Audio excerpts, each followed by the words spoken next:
What is up, friends? Welcome back for some more Fargo Season 2. We are nearing the very end of this season, and it has been an incredible ride.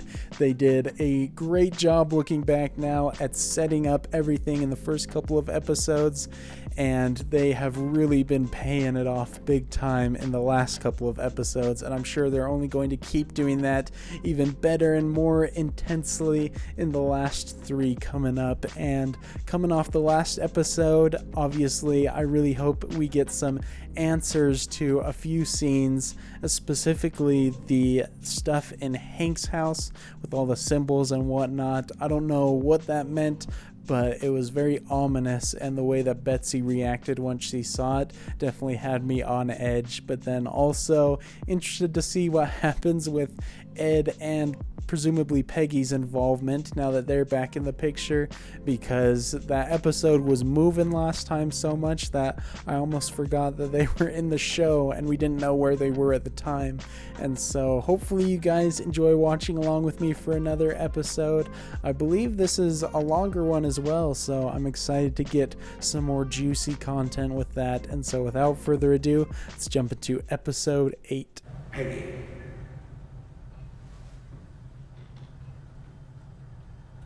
Oh, smart of her to tie him up like that. But also, I'm very impressed that she is just chilling there. Have you actualized fully? I don't know. I mean, I'm trying. Do you feel cold sometimes? What the heck, man? It's kind of creepy right there. I'm assuming she's just hallucinating right now. Not surprising considering the trauma she's just been through. As a person, a married person, a woman who's worried she's not living up to her full potential. Think or be. You can't do both. What the heck are with those camera shots, man? They're so strange. I mean, I like them, but it's very different from what we've had so far. Don't think about the person I want to be. Just be that person. Peggy. Peggy, are you okay? We were just talking and it all finally... Oh my gosh, dude. Incredible editing and scenes and everything. I don't know if that's a good thing that she has decided to be the person she thinks about. Peg? We're taking his car? Yeah, they'll be looking for ours. I understand now, hon. Come on. Everything. What I have to do. That's good. I love the situations they've been thrown into. It makes for some very entertaining and interesting content. And it's a miracle that they are still alive. Got one.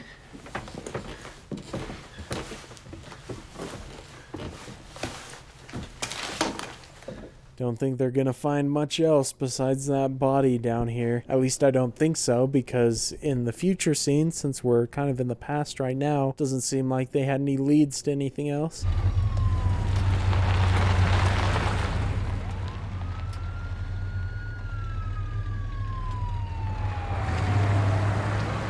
Oh my gosh, dude. Brilliant lighting right there. I knew as soon as the camera was focusing on just shadows in the background that Hanzee was going to be there. Man can move around without anybody seeing him.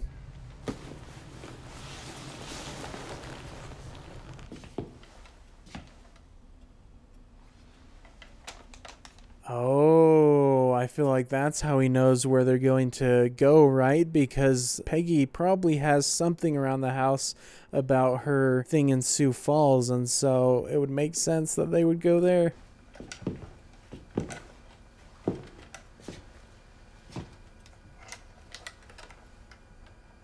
There you go. I like in the past 2 episodes all the kind of quick zoom in shots they've been doing. It's fun. And with Dodd taken, Hanzee has extra motivation to find him now. Uncle Grady's got that hunting cabin outside Canastota. It's empty now. We go there and hole up. See? We're moving now. Things are flowing. Not trapped anymore.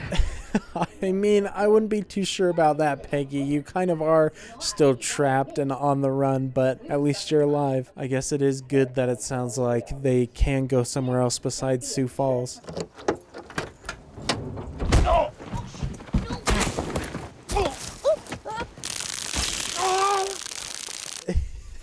Yo, Todd is getting zapped so much lately, man. It's ridiculous. I'm so glad that we get more focus on what happened to Ed and everybody else here between when we last saw him. You're dead, in case you were wondering.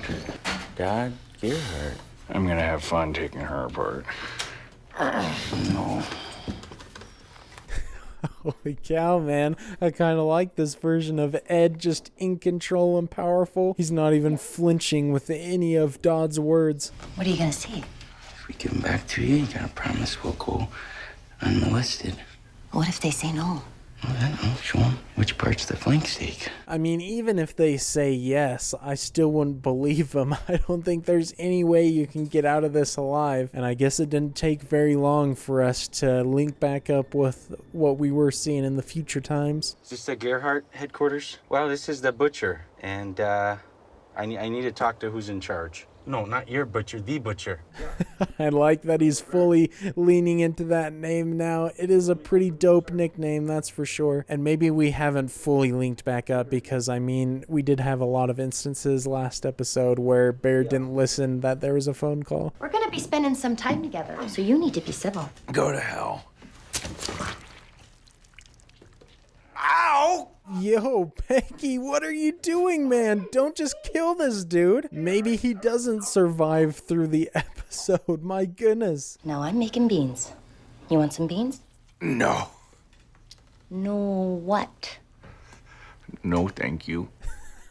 Oh my gosh, dude. That's great. I love that angle of her pointing the knife directly at the camera. She's getting a little bit scary, though. I would be terrified of her. Oh, hey, hon. I made some beans. You want some? No, it's okay.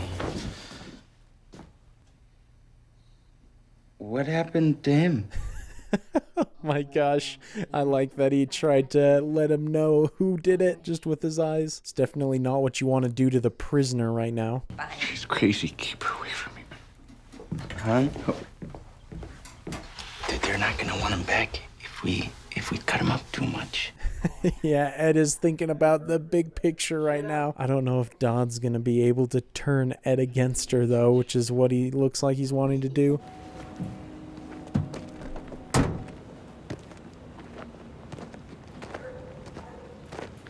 I don't know how he's going to manage to get any leads around here. I mean, we did learn last episode that he shot up a few people.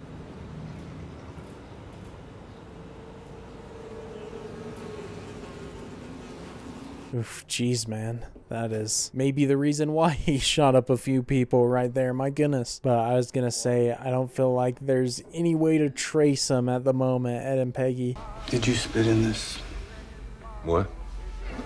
Tequila. Poured in front of me. Smart move. My goodness, what is wrong with these people that they're just being so rude off the bat? They do not realize who they are dealing with right now. Didn't you guys try to start your own country a while back? Wounded Knee? What happened there? Didn't you feel like being Americans anymore? Not from there. Oh my goodness, this guy and everybody else in the bar seem like absolute tools. It is kind of ironic that he's telling him this, considering who was here first. Me, oh my, oh. Where are you going, Geronimo? Here we go. These fools push their luck a little bit too much. I mean, I am on Hanzee's side right now. They just signed their death warrant. I think he's crying. Huh? Now hold on.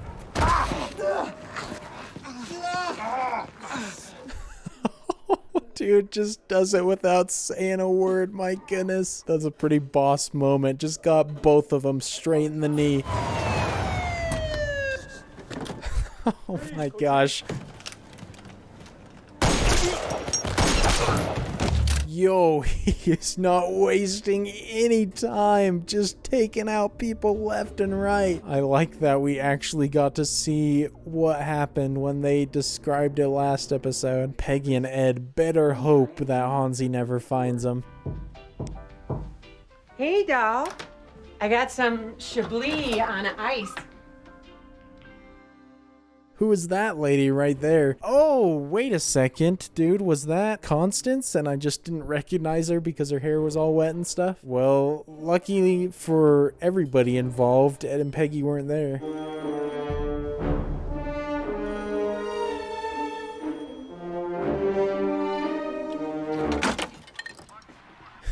I love that the music cuts as soon as he hangs up. This man is striking out repeatedly. At least we know eventually he gets lucky and gets on the phone with Bear. You know what? On the house. For you and the missus. Say, what time do you open in the morning?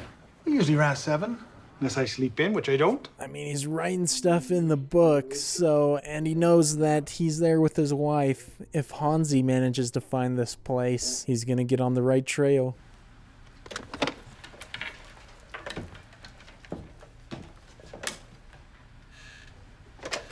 Peggy, who are you calling right now? I'm not sure that's the best idea, even if you're not calling the Gerhardts. Any chance of your voice or something being picked up could be your downfall. Hi, I'm looking for one of your guests, last name Heck. Yes, spelled just like that. First name Constance. No, dude, this is such a bad move because Hanzee's already made it there. Oh my gosh, I'm so stressed. Where are you, sweetie? You're missing the seminar. I know and I feel terrible, but we're kind of in a little trouble. Oh man, I love when they do these phone call sequences with showing both situations at the same time. Maybe we could meet for a drink. You could fill me in and tell me about your vision. No. Better not. I mean, We're out in the woods here, not far, but... Oh my gosh, even though she's not giving like a specific location, that's still way too much information. Hanzee doesn't need very much to track people down. Where are ya? Wait till you see this workbook. I don't know exactly where we are. I think southwest, near Vermilion, the lake. It's a kind of cabin. Peggy, stop. Please, what are you doing? This is so frustrating. I mean, she has no idea, but still, I feel like in that situation, I wouldn't be making phone calls like that.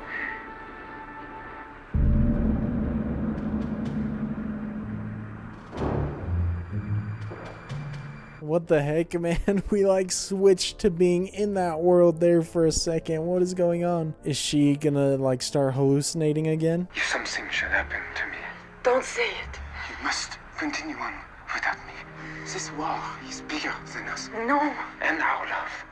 no. Everything they're saying can almost relate exactly to the real life circumstances here. Because, I mean, there's a war going on. They're caught in the midst of it. I don't know if this is just a fun, creative thing they're doing all of a sudden, or if this is actually going to have any sort of relation to real life stuff.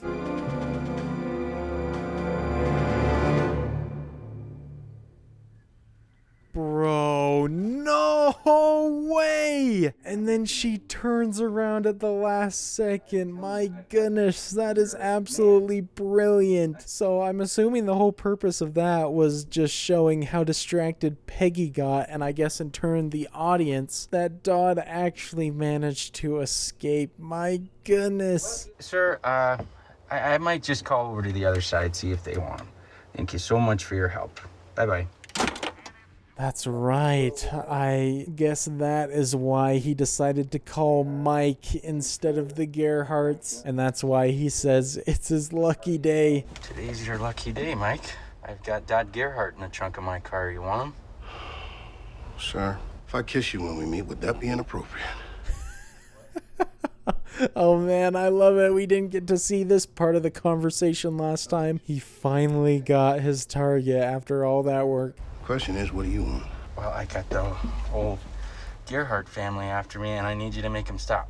And I think you and I can make a deal. What a freaking unlikely team up. I love it. That's so unfortunate, though, that he finally gets on the phone with someone, but Dodd has escaped. Groundhog-sized shadow. Did it seem like 6 more weeks of winter to you? I mean, I'm just passing time here till they carry me out of here. Yo, he did find him. My gosh, another fantastic shot. And because of the conversation earlier, he's gonna get exactly the info he needs. Get a lot of tourists. Not so many, no.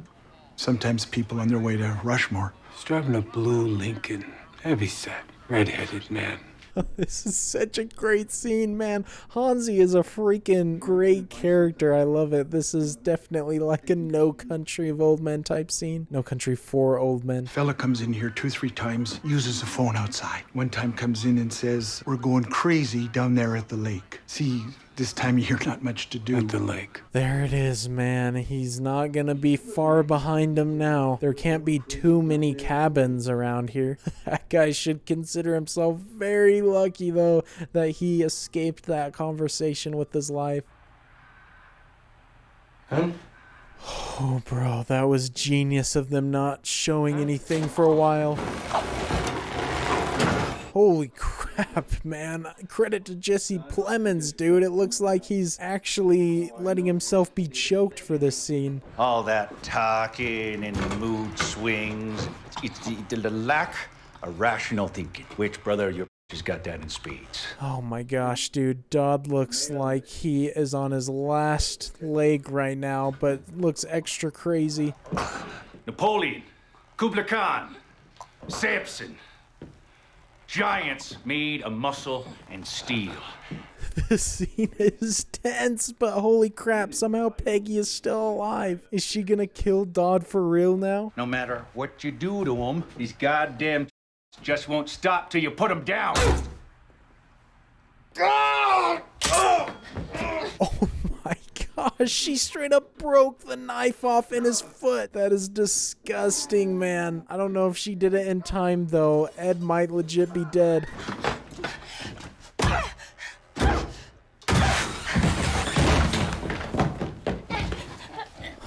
Oh my gosh, dude. This is wild. I don't think Dodd's dead, though. I think he's just unconscious right now.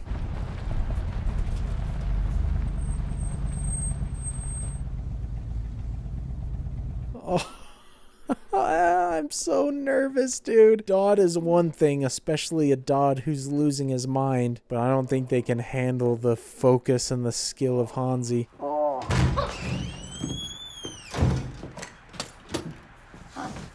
Step away from him now. Oh, thank Christ. Oh, wow, dude. He didn't actually shoot him immediately. I thought he was just gonna come in here guns blazing. I think he's getting a haircut. Jesus Christ, you mongrel. Just shoot these two and get me to a goddamn hospital. Oh my god! What? Dude, where did that come from? He freaking killed him. Why did he do that, dude? Can you do it? Can you sit? And I'll go get the scissors. This is unreal, man. I never in a million years thought Hanzee would just all of a sudden turn on Dodd like that. Is he just sick of his crap, sick of the Gerhardts, and just trying to make his own way? What is his motivation?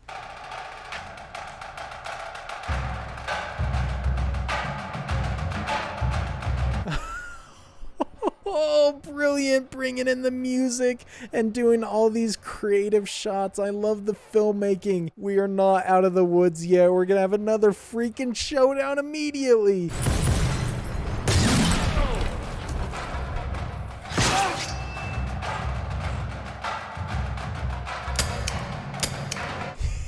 Bro, there is so much happening right now. What in the world? This has just taken this season to a whole nother level.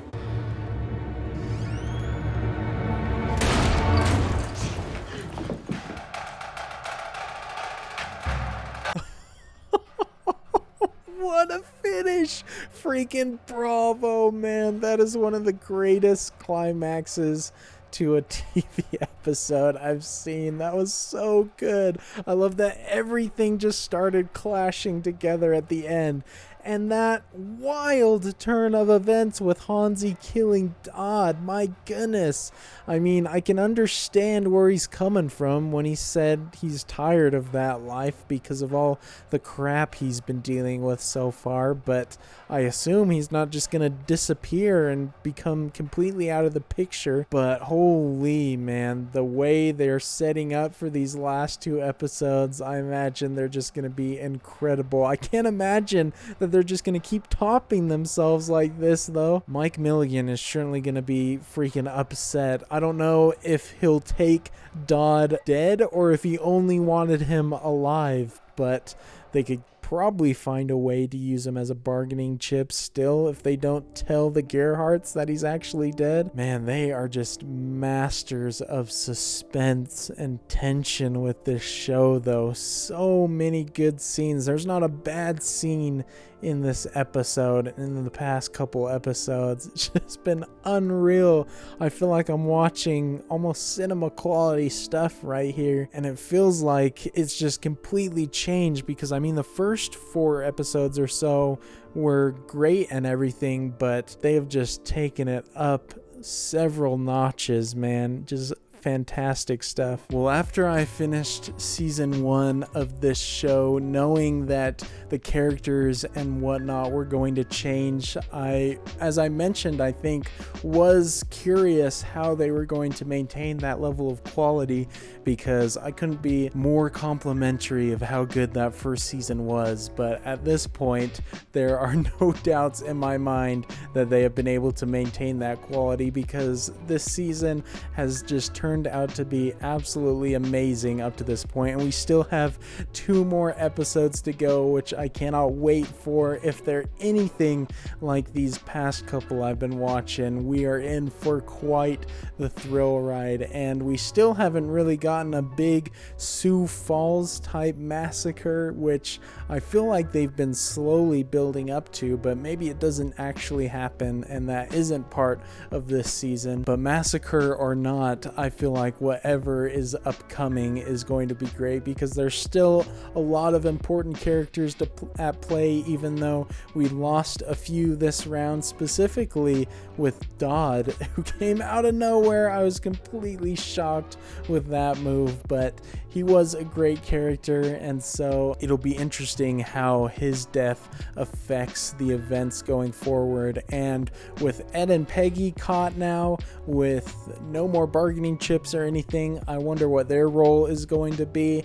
I mean, it's probably for the best that they're with the cops. I don't know what Hanzee planned to do with them after the haircut, if he was just going to let them go or what, but I feel like with the cops, specifically with Lou and Hank, they are in the best care possible. But I am having such a great time with this season and with this show in general. So glad I've been able to watch it with you all. Hopefully you guys enjoyed watching along with me for this wild episode, and I look forward to seeing you all next time for the last 2 episodes of the season. And so until then, peace.